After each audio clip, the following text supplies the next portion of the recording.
Yo guys, selamat datang kembali di channel YouTube saya. Teman-teman, kita akan bahas mengenai, jadi kemarin ada pertanyaan yang sangat bagus ya teman-teman ya, yaitu pertanyaannya adalah mengenai ini. Saya udah screenshot, saya akan cerita sedikit ya mengenai ini, pertanyaan ini.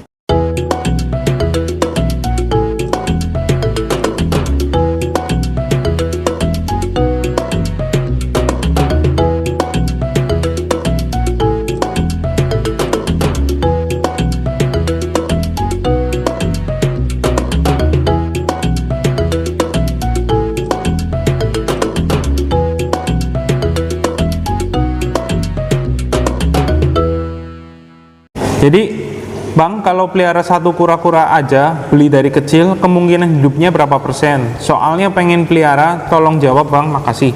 Oke, ini pertanyaan sebenarnya simpel, tapi jawabannya lumayan panjang ya. Jadi untuk berapa persen kemungkinan hidup? Jadi kita nggak ada yang bisa memastikan berapa persen. Karena ini makhluk hidup, jadi kita hanya bisa mengupayakan perawatan sebaik-baiknya ya teman-teman ya. Jadi kita bisa mengupayakan tutorial care-nya atau care sheet-nya gitu yang sebaik-baiknya teman-teman. Jadi kalau untuk kita udah merawat dengan sebaik-baiknya, berapa persen kemungkinannya? Saya bisa jawab kemungkinan 90% itu sampai besar ya teman-teman ya. Saya juga banyak juga beberapa kura sulcata itu saya pelihara dari 5 cm sampai 40 up. Banyak juga teman-teman. Saya ada beberapa ekor yang saya pelihara dari baby ya. Baby 5 cm teman-teman.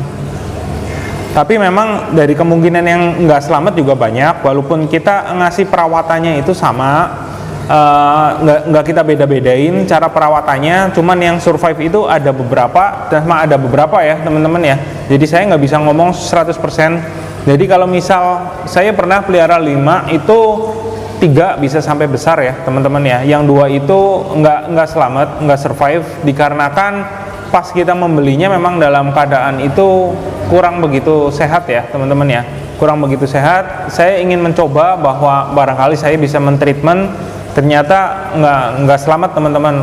Waktu itu adalah kena penyakit respiratory ya, atau alias pernafasan ya teman-teman ya. Saya waktu itu keep cherry head CH, itu dia kena penyakit pernafasan, mungkin pneumonia ya teman-teman ya. Saya merawatnya, saya coba untuk treatment, ternyata nggak selamat teman-teman.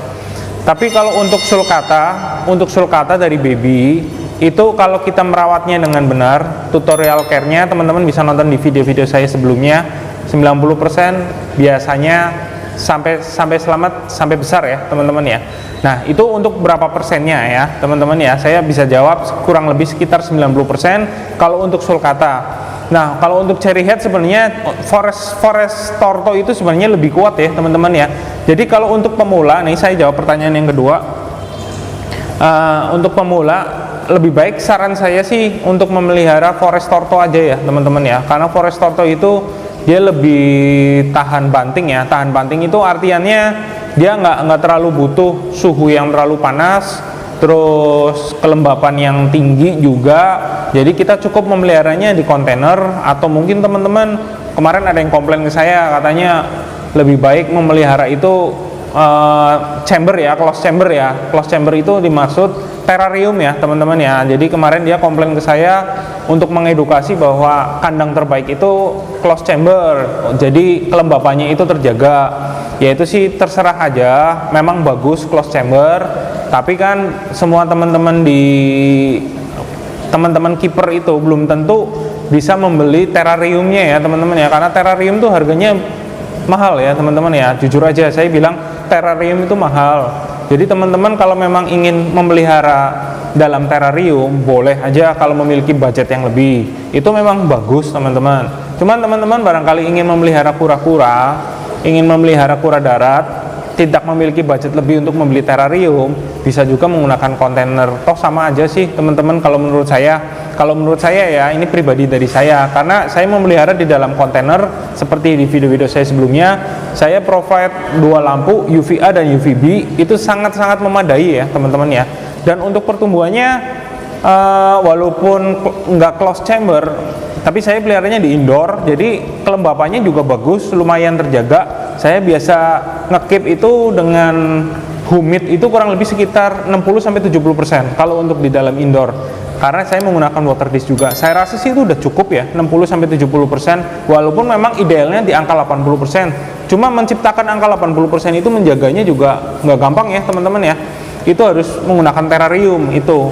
Jadi memang kalau teman-teman memiliki budget lebih baik membeli terrarium. Cuman kalau budgetnya ya nggak terlalu lebih, bisa mendapatkan 3 kura kayak baby sulcata kan harganya babynya 1 juta. Nah, kalau misal beli 3 itu 3 juta. Nah, harga terrarium itu kurang lebih sekitar 2-3 juta juga, teman-teman. Jadi, teman-teman up to you, boleh memilih. Mau memilih memelihara dengan kontainer atau memelihara menggunakan terrarium itu saya kembaliin ke pilihan teman-teman aja ya. Cuman kalau saya saranin, bukan saranin juga ya. Maksudnya kalau ditanya lebih bagus mana, terrarium dan kontainer, saya jawab menggunakan terrarium, karena terrarium itu suhunya benar-benar, suhu dan kelembabannya benar-benar terjaga di dalam itu. Cuman ya nggak memungkinkan juga, namanya juga makhluk hidup ya teman-teman ya. Kita harus perawatannya juga, selain tempatnya yang bagus, kita juga perawatan juga jangan lupa ya teman-teman. Yang penting rajin direndam sama rajin dijemur ya teman-teman ya.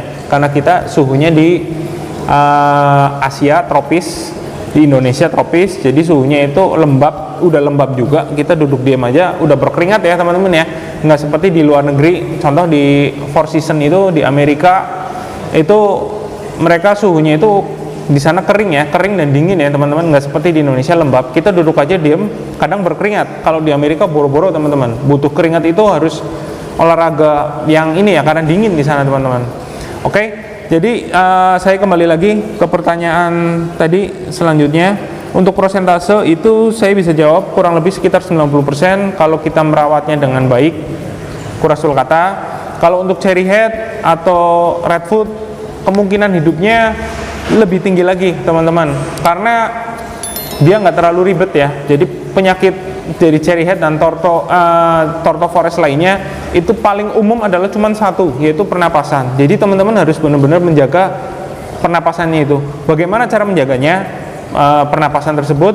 Yaitu dengan menyediakan kandang yang bersih. Teman-teman rajin untuk mengganti beddingnya. Contoh misal menggunakan bedding alas koran atau menggunakan karpet PVC, saben hari harus dicuci karpetnya, dan yang kedua koran tuh harus diganti. Kalau teman-teman menggunakan koko khas, bisa 3 hari sekali atau 2 hari sekali itu dijemur ya teman-teman ya, dijemur koko khasnya terus ditaruh lagi.